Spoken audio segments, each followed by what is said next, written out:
All right, great. I believe we're recording now. So good afternoon, everyone, and thanks for joining us for another one of our franchise partner spotlight calls. For those that don't know me, my name is Wes Barefoot. I'm the Director of Franchise Development here at ShelfGenie, and the purpose of these weekly webinars is to give anyone that's interested an opportunity to hear from a different one of our franchise partners each week, and have the opportunity to ask them questions and really just pick their brain a little bit and better understand, our business from their perspective. So today I'm excited to have our Nicosia joining us.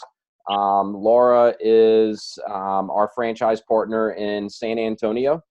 And I know she's going to have a lot of good insight and information to share with us today. So Laura's been a franchise partner since 2009. So she's one of our more tenured franchise owners. So she has a lot of perspective just in terms of how the ShelfGenie organization has evolved over the years. So with that being said, I'll Laura, kind of hand it over to you. And maybe if you want to start out by just kind of introducing yourself, maybe sharing a little bit of your background, what you did prior to joining ShelfGenie, and then maybe just give us a quick kind of overview of your 10 or so years now as a ShelfGenie franchise partner.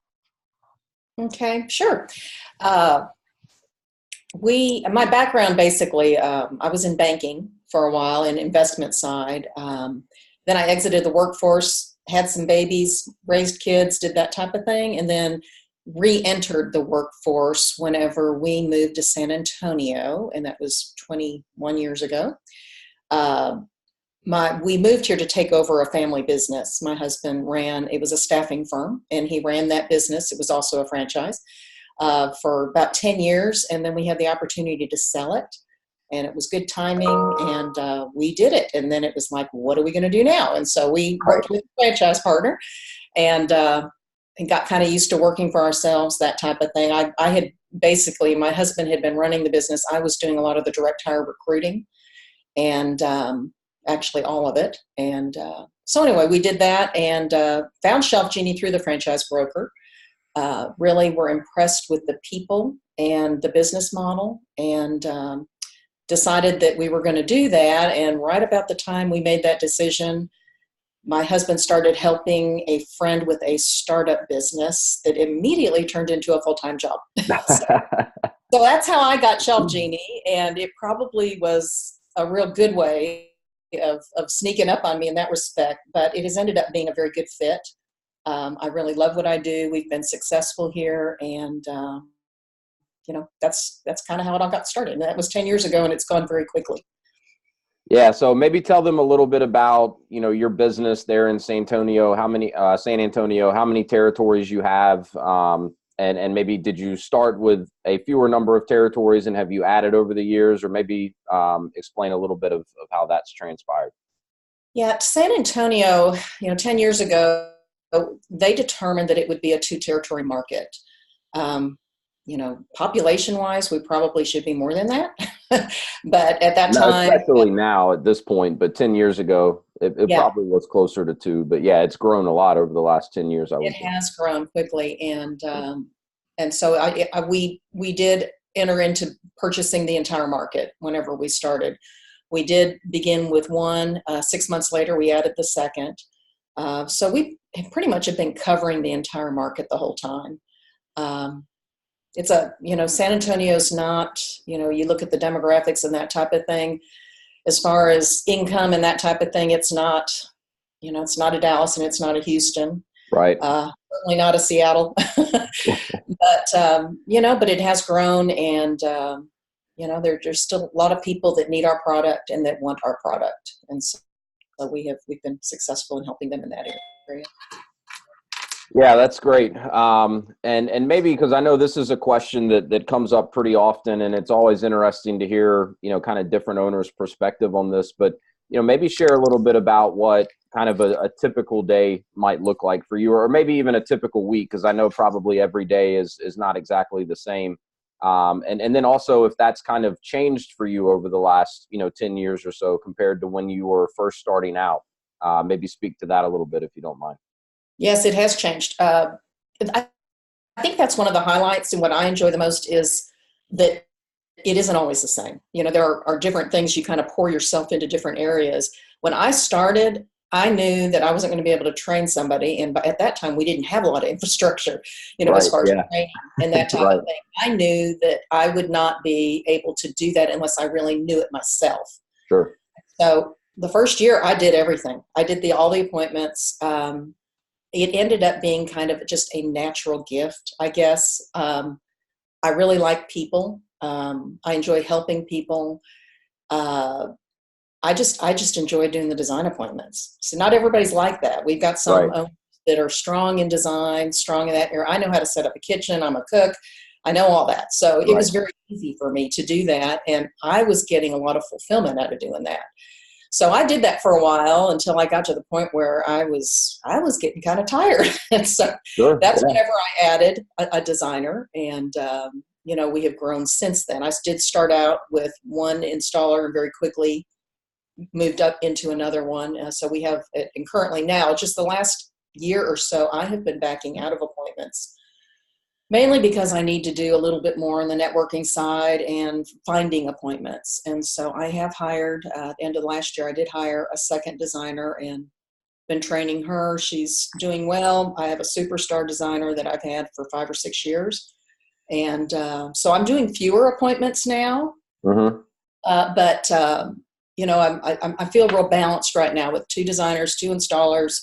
It really, we covered the area very well. Nobody's overwhelmed, but we are handling everything pretty well. So that's kind of the flow of how I've done this. And it's been transitional. There are times when you're really super busy Yeah. and times when it's relaxed. I really like the flexibility of being able to, manage my day that way. Right. You'd have some of the, a typical, there is no such thing as a typical day, but Right. if you're in the design field, you're going to have the appointments for that. You do spend time. I do my own bookkeeping. Not everyone does, but Right. it's not very hard. It's super easy. Most of it moves right into QuickBooks. So there is some of that. There's training, of course, your training. We do a lot of follow-up visits with our clients.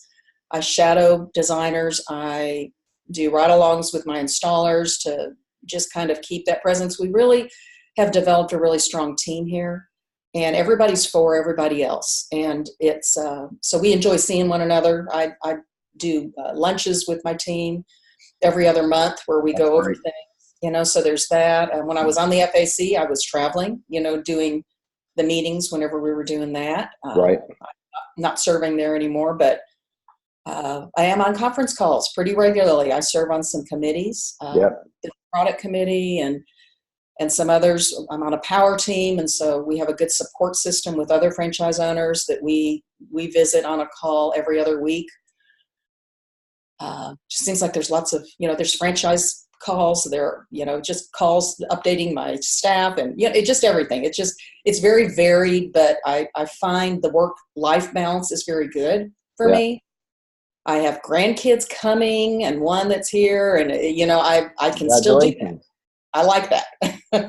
Yeah, absolutely. I think the flexibility is something that most, people that are considering business ownership and possibly, investing in a franchise like ShelfGenie, that's probably a big part of what most people are looking for. So I think that's all really good insight that you've been able to share there.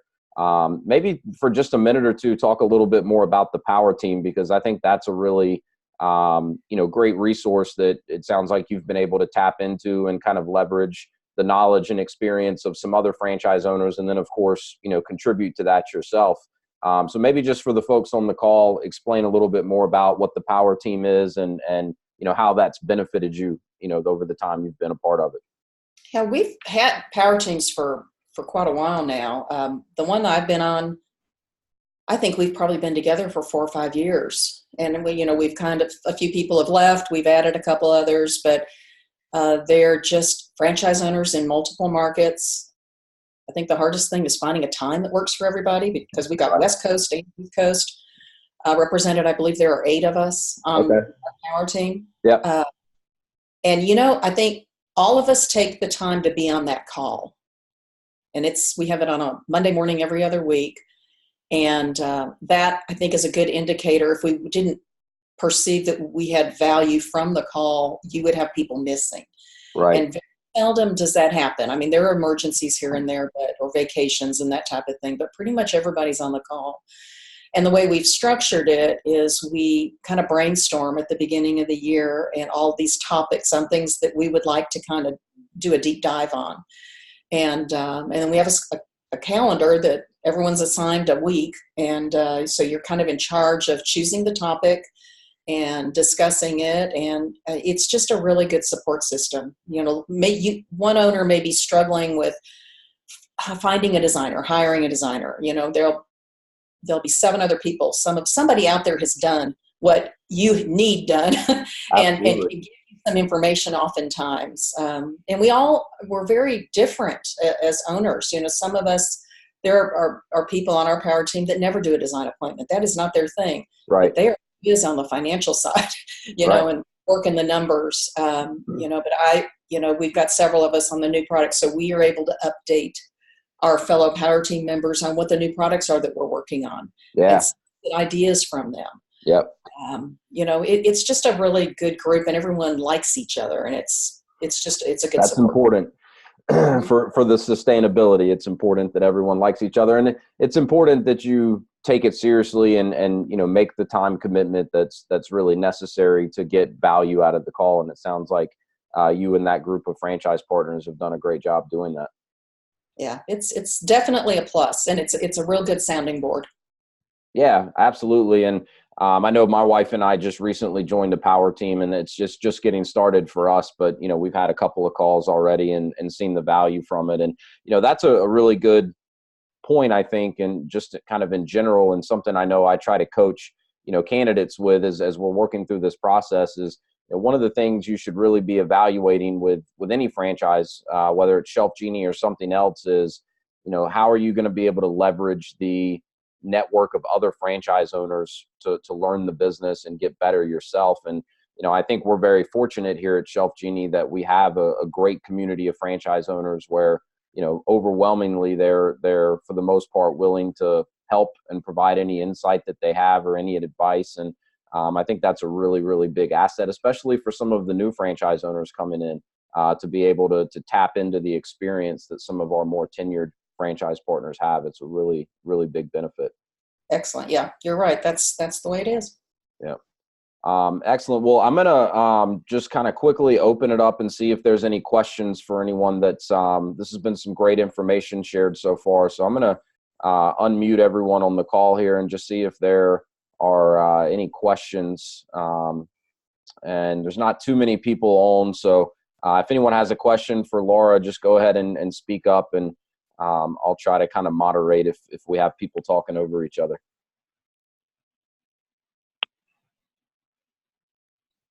I think I'll hold off till a little later. Okay. All right. You've been so thorough so far, Laura.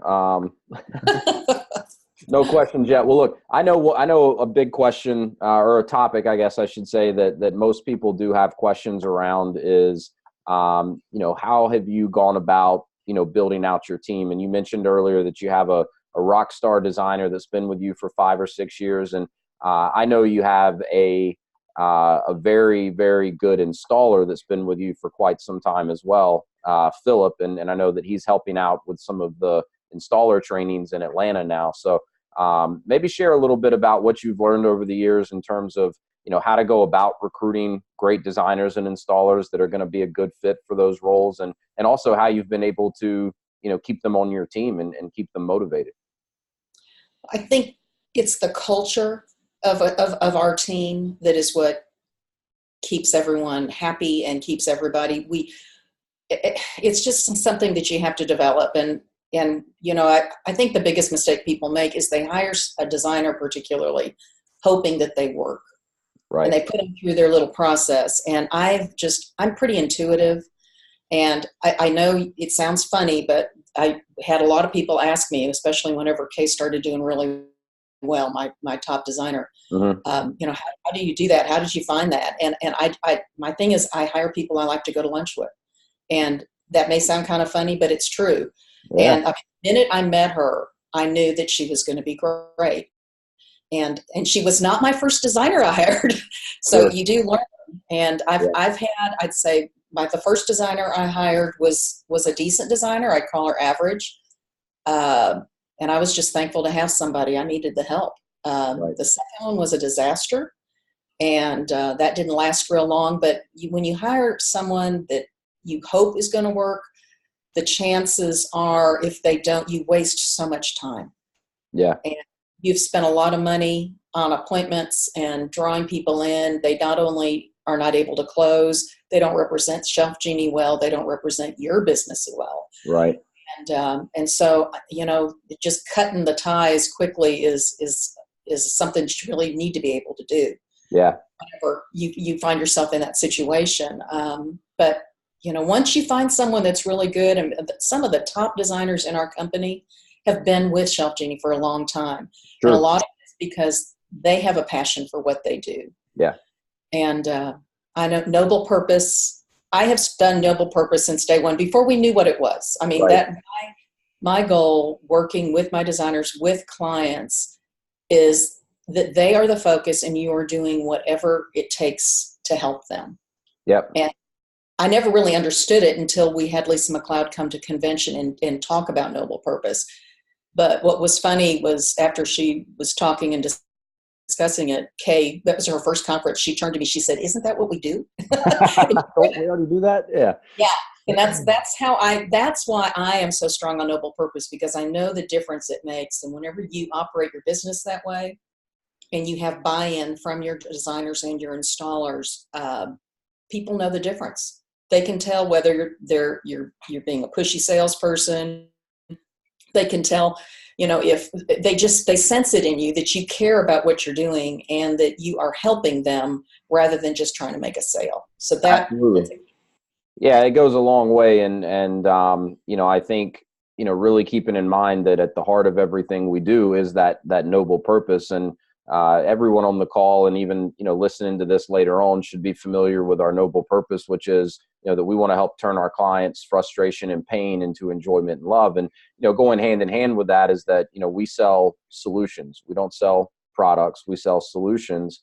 And we sell an experience. What a client's going to get working with ShelfGenie is well beyond, just, some shelves that glide in and out. They're getting a solution to their unique problems, and then they're also getting a superior experience. So, and I think you're so right. When it comes to, having a successful team, you've got to build that culture. And I know that's something my wife and I are very focused on with our team right now. And I think for some of our franchise partners, maybe because they are, hiring, installers and designers more as contractors, and just kind of that maybe shifts their mindset a little bit when they are recruiting. And so they're not, as focused on building that culture amongst their team. And I think in some cases, it's almost more difficult to build a strong culture when you have a smaller team. So maybe talk a little bit more about, how you've been able to create such a strong culture amongst your team over the years. Well, I think the most important thing is hiring the right people. And that's the number one thing I look for in installers and designers, is someone who cares about the client. I mean, you have to have someone who's skilled as well, but, luckily I have people that are both. But that's the first thing I look for. And especially when you're hiring designers, you can teach someone how to do a design appointment, but you can't teach somebody to care about people if they don't. Right. That's something that's innate. And so looking for that is a big deal. And as far as developing it amongst your team and doing it, it takes time. Yeah. And it takes building that relationship with them. You are still the owner, but making sure that they understand, and it's supporting them. I mean, if they've made a mistake on something, it's the client's experience that's most important. Yeah. You have to kind of walk through all those things with them, but they start realizing that you care about them too. Right. And that's, whenever they know that, it's a safe place for everybody. And we just have a good time together. I mean, those lunches that we do, everybody takes time. I mean, that's not earning time for them. Right. It is a time for us to spend time just discussing. We do some instruction if there's new products or something that, Philip is an exceptional installer. Mm-hmm. Sometimes we do things that bug him. One of my biggest thing is, we're doing a pantry type, install. And the one thing we never look for is if there's a doorknob on the back of the door. It sounds like a silly thing, but he gets there and he realizes, oh my gosh, the design, we need to adjust some things. And so he's trying to teach us to look for the doorknob. And that has been a struggle, and I'm the guilty one. So Yeah. little things like that, but it gives you that chance to talk through things, and so you realize the importance, and it just develops trust. Yeah, and so you mentioned Philip, who is your installer. How long has Philip been on your team? 8 or 9 years. Yeah, and I know he is, essentially kind of the poster child at ShelfGenie for, what every franchise partner wants their installer to be, to the point where, we asked him to come into Atlanta every so often and help train new installers when we have installer training. So maybe talk a little bit about what are some of the qualities and some of the things that Philip does so well that makes him as good at his job as he is, and as good of a addition to your team as he is. Yeah, one thing that I actually have a preference that I really like carpenters as installers. A lot of people, and in fact, whenever we first started, they said, oh, you can teach anybody to install. A handyman will work, a fireman, that is off 3 days a week, that type of thing. And I have so much of it is the measurement. Mm-hmm. That the fact that they do that, and carpenters are made to measure. Right.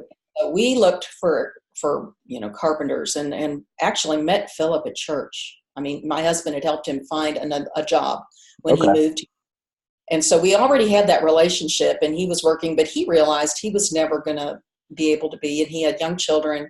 He wanted to build his own business, and ShelfGenie is an awesome opportunity for someone like that. Yeah. Because they can start doing their business and that type of thing, but if they're not there yet, it fills in that income gap.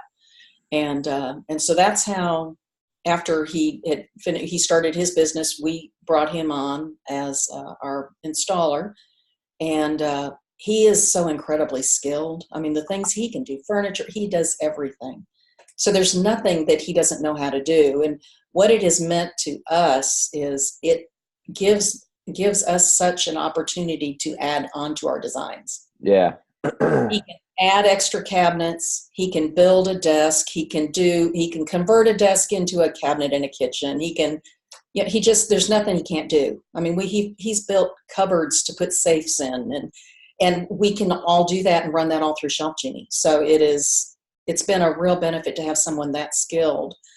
And then the flip side of that is, I mean, he's a compassionate person. He's wonderful with clients. He's professional.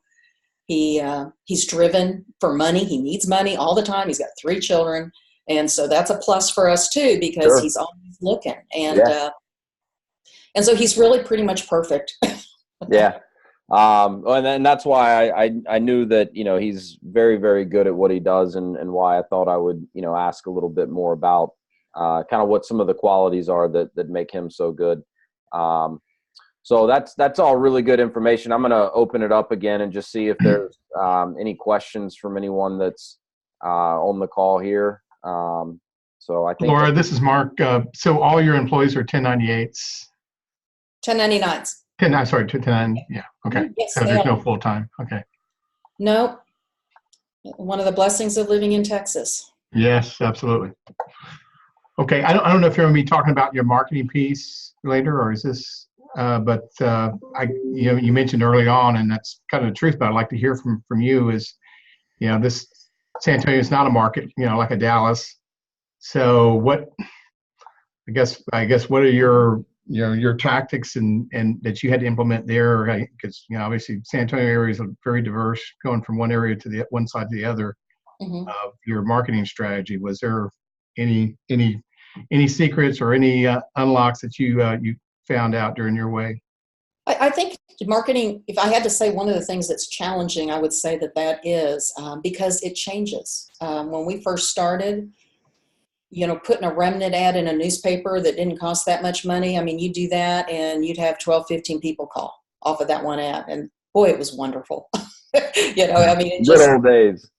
Yeah, I mean that's the way it was. But and then everybody knows what's really the shift that's happened with newspapers. Mm-hmm. It's and so you've got the difference in what has changed, and you have to kind of try things to figure out what really works. And of course we've done that, and home shows are a big deal for us. And we've got 2 big shows here in San Antonio. Those have always been very successful for us. Other markets, are a little bit different, and the shows are not as successful. So you have to figure out what works where you are. That's the first thing, and you have to spend the money. I mean, you're required to do it. At first, we didn't even have that kind of a requirement.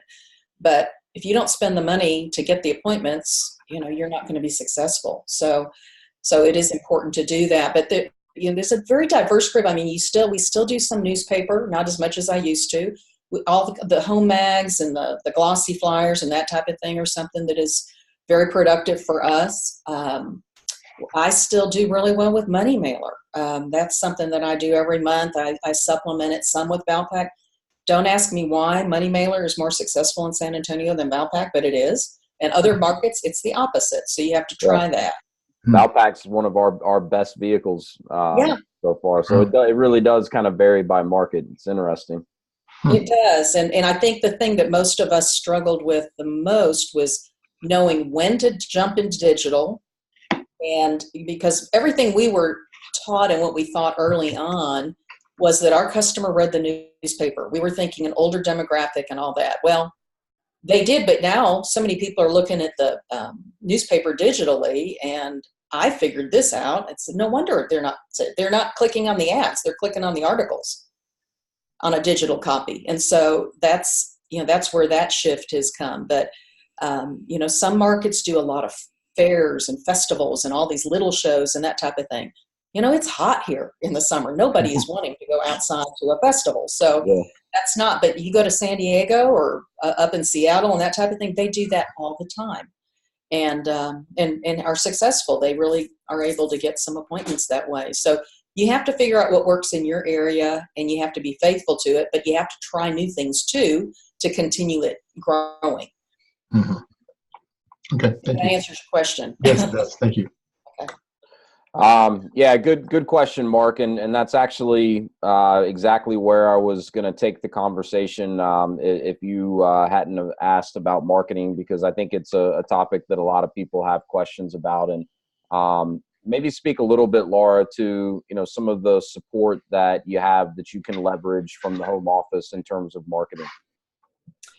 Yeah, well, we've had different areas. We've gone through several different digital iterations, things that worked and some things that we didn't feel were as successful. I'm encouraged by the one we are doing right now, that we were able to negotiate a really good rate for what we're doing, because system-wide we are all participating in a digital program now.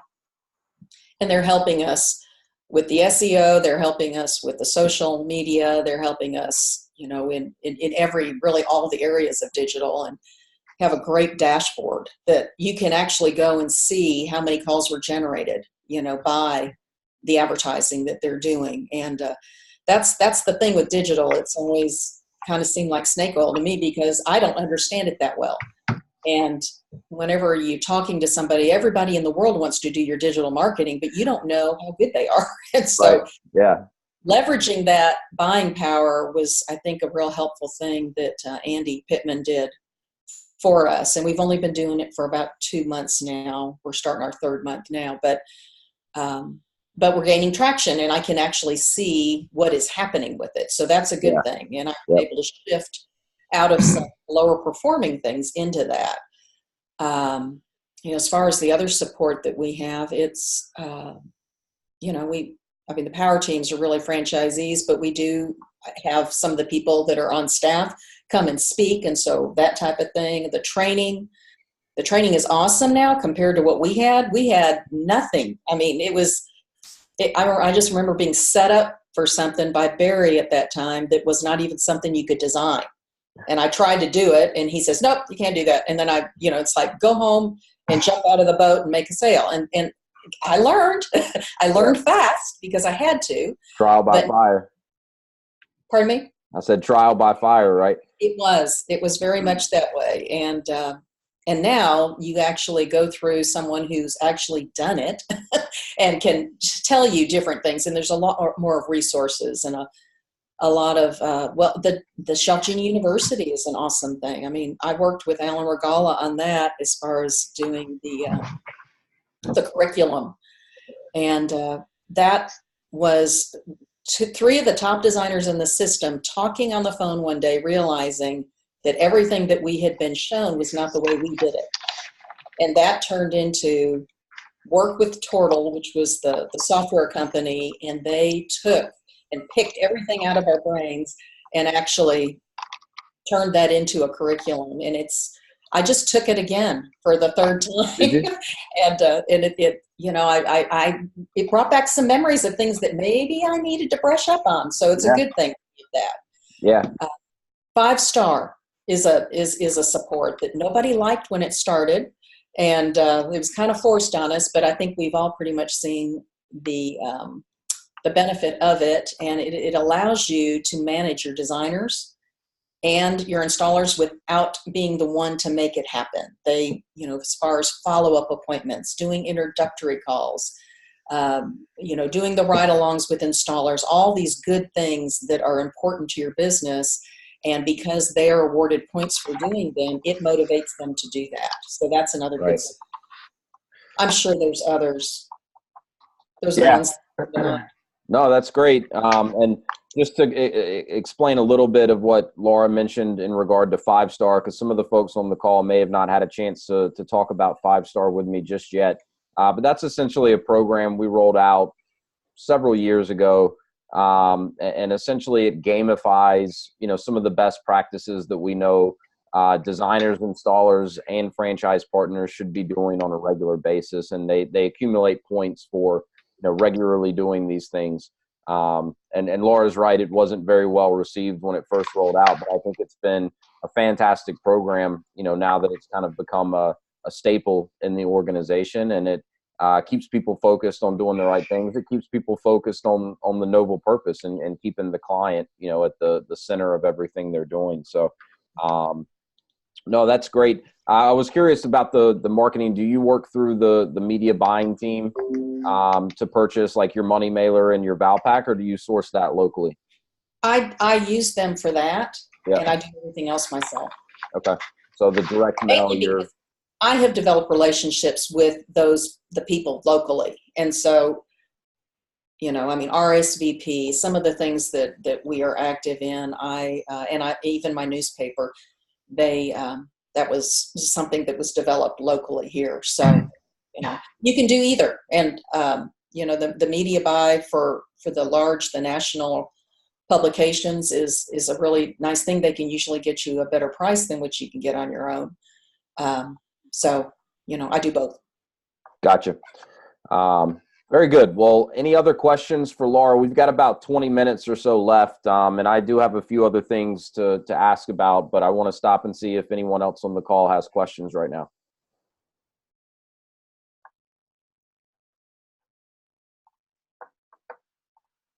No questions. All right. You're still doing a great job then, Laura, being very thorough. Or we have shy people. One of the two. I've talked to everyone on here. No one's too shy that I picked up on. So actually, Laura, did you do everything out of your home office, or is there a particular place that you are more centralized in San Antonio, or? Yeah, I have a home office. Okay, out of home office. Okay. Mm-hmm. So no showroom or storefront or anything like that. Nope, I don't. I mean, I've got a very nice home show display that we pull out whenever, we do a show, and I've built it so that I can pull off portions of it and do smaller shows. Yeah. We just built a new display. It's my third display that we've done. Okay. So, and we've learned every one. And so, I'm real happy with this one. So. Actually, that's a good point. Does that information get conveyed back, I guess, into your is it the 5-star approach where all the best business practices are incorporated on, having a display, what type of displays, what works better in different areas, I guess? Yeah, well, there was, at first there wasn't. We just, learn by doing it. And honestly, you learn a lot just by doing the shows. Sure. I learned don't do a white cabinet. I mean, we were having to repaint it and scrub it every time because it gets so dirty. We have white cabinets. I should have talked to you before we built our display. Yeah, you learn those things. And I really do my display is very staged. I mean, I buy all kinds of beautiful stuff, and that's probably one of the reasons our shows are so successful, is because people come in and they say over and over again, I wish this was my kitchen, which is exactly what you want them to think. Yep. And in some of those, to answer your question, is we have gotten some plans where they told us this is a good format, but then you start talking to other people, and we have some creative people, the different owners, and they've decided to try something else. And so it's not like you're forced to do it a certain way. There are best practices shared, but one of the biggest things we've ever learned was to put casters on the cabinets. Believe it or not, they weren't doing that at first. And so we can wheel them up and down the ramp into the truck. I mean, that's a life changer. Yes. So, I pack my display, and it's got beautiful stuff in it, all the artisan pastas and it's got pretty things. I put fresh fruits and vegetables in there. I do all kinds of stuff, and, it's a lot of work, but it does look gorgeous, and it works real well. And I'm excited I've got a smaller show I'm going to be doing in New Braunfels, June 1st. It's the first time they've ever done one there. And so I'm going to take half of my display. I'm not going to do the whole thing, but I'm doing, one side of it. And so I can do that. That's something that has worked well. So you kind of, honestly, some of those hints that I got were from other people on my power team, because I knew they had built a new display 2 years before. Send me a picture of your display. Mm-hmm. And so you look at that and you pick, I like this on this one, and I like this on this one, and then you kind of come up with your own, and that's how we did it. Yeah. If you had to estimate how much of your, your business comes out of home shows, out of the two major home shows, how much would that be? Oh, I'd have to look it up. It's not unusual for me to do, anywhere from $40,000 to $70,000 in sales from a show. You're probably talking maybe 10%. It's not, but it's a big chunk, and it keeps you real busy for those months right after that. Right. After the show. So I don't have the numbers right in front of me, so I'd have to look that up for you. Yeah, that's a good question. And I think Laura brought up an interesting point earlier, just talking about kind of overall strategy to generate appointments and how different owners have different approaches. And some of it's dictated by the market that you're in. I mean, your point about Texas being hot and people just don't want to hang out outside during the summer, which makes sense. So as you guys on the call, have the opportunity to talk to and hear from other franchise owners, I think you will find that different people have found at least slightly different approaches that work well in their market. There are franchise partners out there that would tell you probably, 40 to 50% of their business that they do in a year comes from shows. So, there's not one exact right way to do it. A lot of it does depend on the market. And then some of it just depends on, the approach that an owner wants to take and kind of, the style that they're comfortable operating in. So that was an interesting point. It takes a mix. You need to be doing a lot of different things, because you reach different people that way. I remember when we were on the rebranding for ShelfGenie, I was on that committee, and one of the things that the gentleman who was the representative working with us, he said, the way it is right now, if somebody doesn't read the newspaper, if they don't open up junk mail, like money mail or about, that's what he called that, and they don't go to home shows, they haven't heard of you. Right. That's true. Yeah. So you have to come up with new ideas and areas where you can reach people, because there's a lot of people that never open that stuff. They just pitch it, and if that's the case, they didn't see it. Right. Yeah, that's a great point. I mean, we've certainly found, and I know most other franchise owners have as well, that it really does take kind of a multi-touch point approach. And, even for a lot of clients, if they are exposed to ShelfGenie in different ways, sometimes it takes multiple exposures for them to actually pick up the phone and call or fill out a form online. I know our designers go to appointments all the time where someone saw us at a home show, they did get the Val Pack, and then they saw us on Facebook and, maybe heard us on the radio even. And it takes all of those different touch points in some cases to really spark that action that we're looking for. So yeah, pretty comprehensive multi-touch point approach, I think, is what you'll find most franchise partners are doing some mix of. The wrapped car is one of them. Yeah. That's one that a lot of people overlook, actually, and we were guilty of that. We kind of looked at it and said, well, we have to have one, and I guess I could see why it makes sense. We've been pleasantly surprised with, how many phone calls we've actually gotten for the number on our wrap. And I mean, anytime it's out and about, it's drawing people's attention, and usually someone walks up to ask us for more information.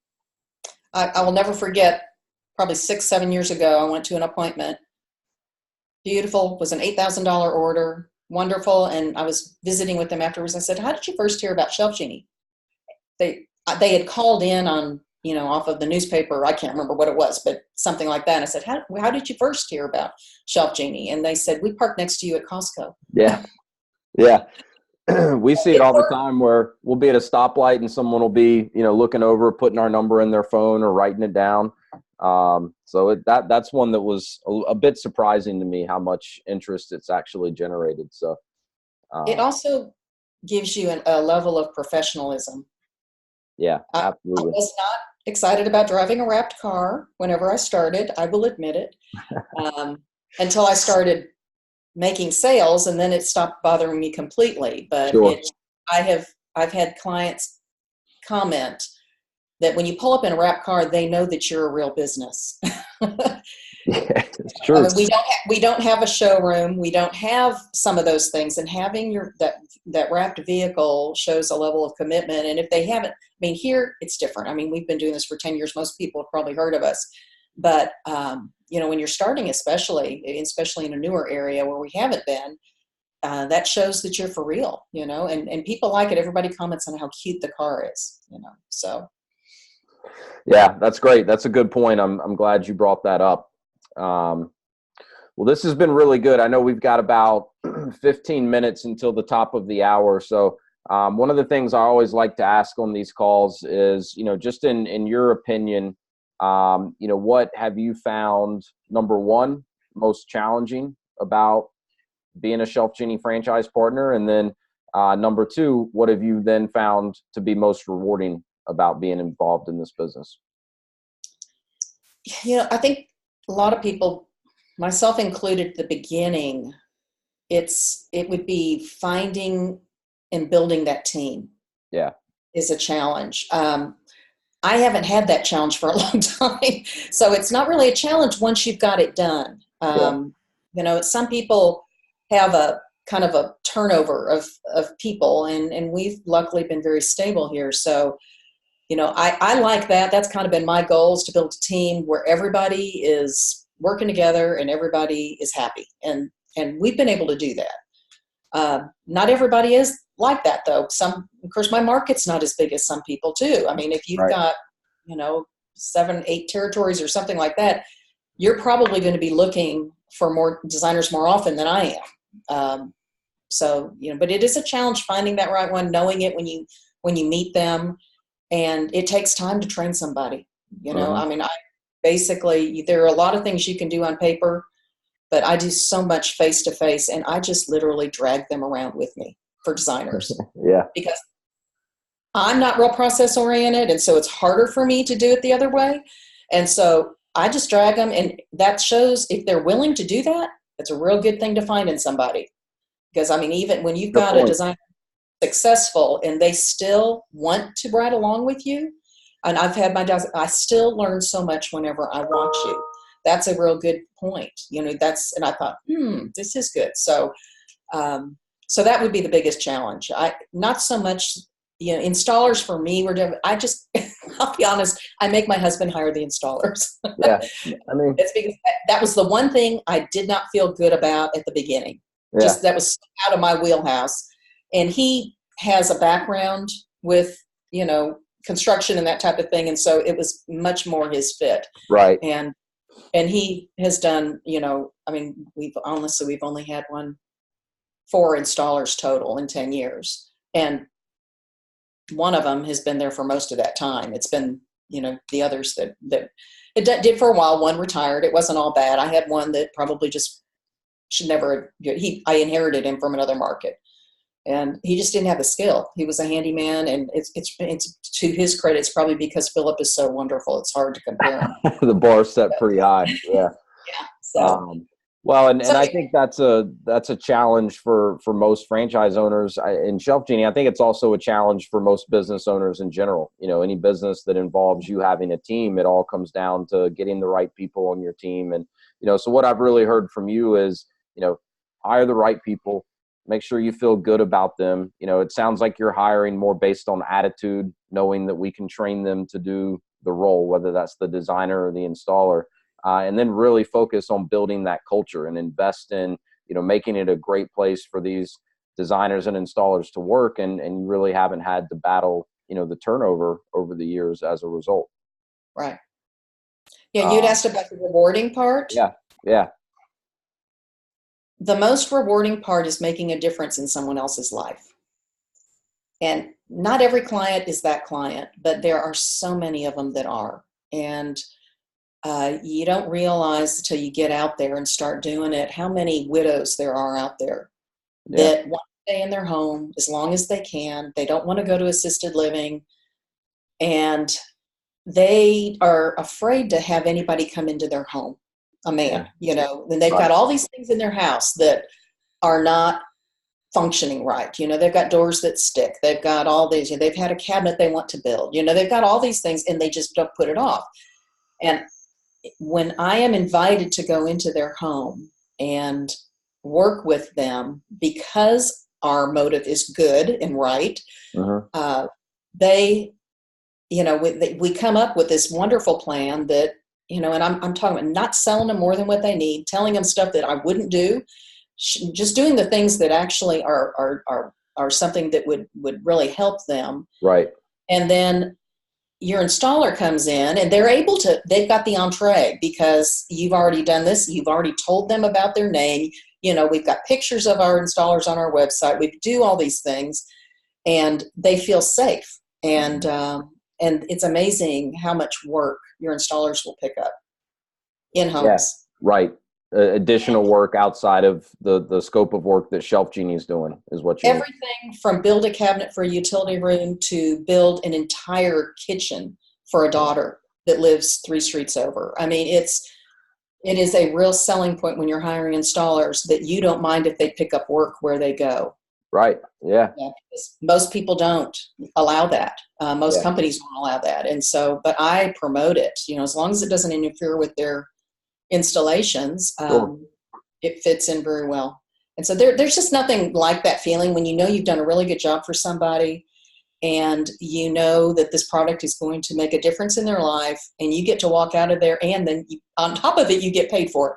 That's a good thing. Yeah, there is that. Yeah. Well, it still blows my mind how excited our clients get about, the solutions that we provide. And I'll be the first to admit when I first met Alan and he talked to me about, coming over to work at ShelfGenie, it didn't quite resonate with me. I kind of said to Alan, let me get this straight.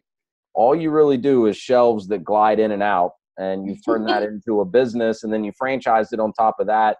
And then you have this noble purpose that talks about, joy and love, and it's just shelves. And so I have to admit, it didn't fully resonate with me even until, Kelly and I bought our franchise, and now I get to see firsthand, how excited our clients get and how much it really does have a positive impact for them. And it is rewarding. It's good to be a part of a business where, clients get excited about, having us come out. It's been a lot of fun. So I can totally, that resonates with me now. Although it didn't at first. And it's not just, the example I gave is somebody who's got mobility issues and that type of thing and is more of an older client. You get that same feeling with other clients. You go into a home and honestly, we're not just putting, drawers or shelves into cabinets. Whenever I go in, I'm looking at all the possibilities on how to rearrange their kitchen. And another story, I went to this big house husband was the CEO of one of the hospitals. The wife was a transplant coordinator. And I mean, her kitchen, I mean, you'd be surprised at what you see. I mean, she was so frustrated in her kitchen, and she had Tupperware in 5 different cabinets. Oh, wow. So I said, I remember exactly what I said. Have you ever thought about putting all of your Tupperware in one cabinet? I mean, this seems so simple, but Right. it's not, I mean, I explained how we can put, 2 double height glide outs here. We can put a movable divider for all the lids. We can do all this. And she looked at me and she said, can we do it right now? Can you do it today? Yes. And we did. I mean, it was Really? late. I didn't have Fantastic. another equipment. We pulled everything out and rearranged her entire kitchen, $7,000 sale. And, and the thing is, I mean, and not only that, I told her where to move her coffee center. I told her, I mean, she had a mother who would visit that couldn't ever reach spices. So we put those down into a lower narrow cabinet. I mean, we did everything to make that kitchen function for her and her family and her life. And I found out afterwards that both her mother and her sister were much more domestically inclined, I guess. And every time they came to visit, they would ridicule her. Oh, really? And, yes. And I was like, Cobra woman. I'm like, we're going to fix this, and we did. And we transformed everything in that kitchen, did the installation. Everything was great. She's since given my name to 18 people out in her neighborhood. And it was just that you were able to get into the middle of their life, even though it's kitchen cabinets. And it was a much deeper issue for her. And you sometimes find out those things whenever you build rapport with those clients when you're in there. So it's fun. That's a great story. Yeah, that's very interesting. Yeah, it's amazing how much of a connection you develop with some of these clients, and not with all of them, as you mentioned earlier, but you really can and will develop a connection with many of these clients, and then they're raving fans, right? They will tell their friends and their family and help promote your business, when they really feel like you've done what's best for them. So that's great. Well, I know we're coming up on the top of the hour here, so I'm going to just real quickly open it up one last time, see if anyone has any final questions for Laura, if it'll let me unmute people here. There we go.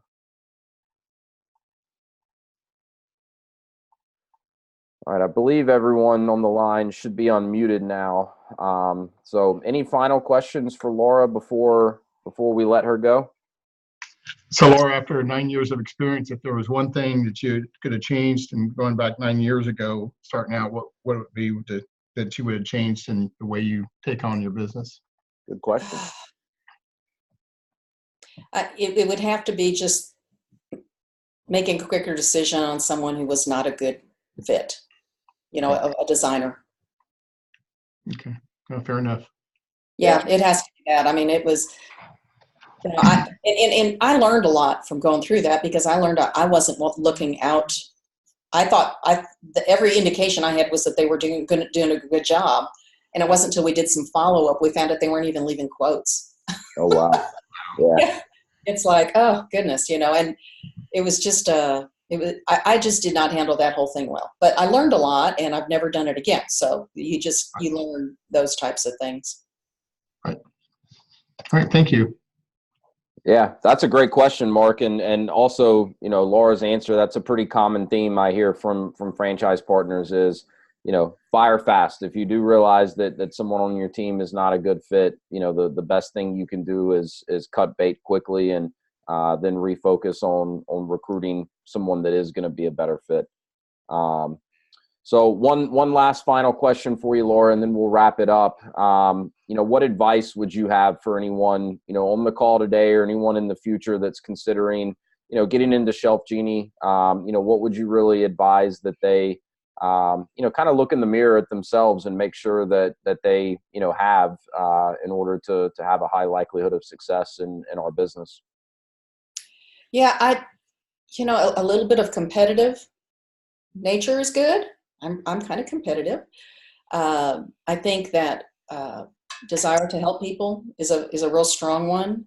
Find out what your motives are for wanting to do it, not just for a job, but to actually make a difference is a big deal. I think the only people that I have known, looking back, that bought into the franchise system and did not make it were people that either didn't follow the program, right, and they were usually highly technical, you know, and they were less given to the people side. So I love the people. They were great, but they spent most of their time trying to figure out a better way of doing what everybody else was already doing. right. And that, you know, the biggest thing, I would talk to them and I realized you need to get out of your own way. That was the thing, because they were, instead of going out and doing it, they spent a lot of time in analysis.